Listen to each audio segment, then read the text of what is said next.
It's March again, that special time of year where everybody gravitates to their smartphones, laptops, and tablets in order to watch college basketball.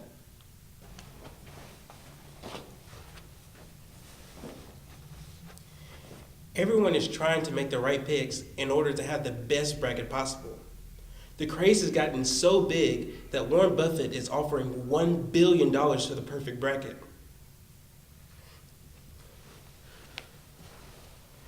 However, with over 9.2 quintillion possibilities to choose from, how can you know if you're making the right picks?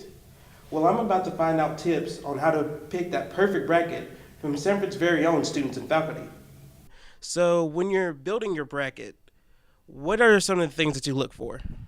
Well, I look for everything. I look at records, conference records, who they've played against, if they've played any big games, especially the little teams, if they played good games, close losses or wins against top 25 teams, tournament teams. I kind of look at that.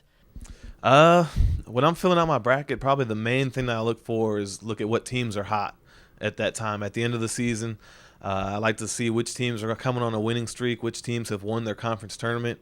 I like to, I kind of like to ride with the teams that have a lot of confidence, especially once they head into the tournament.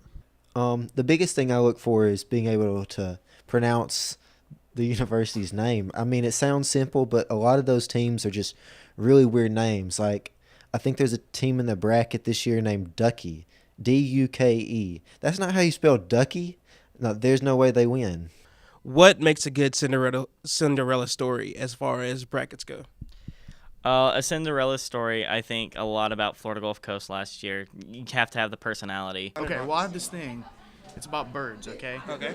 Any team that's associated with a bird is going to win. Okay. And seriously, man, they're just vicious.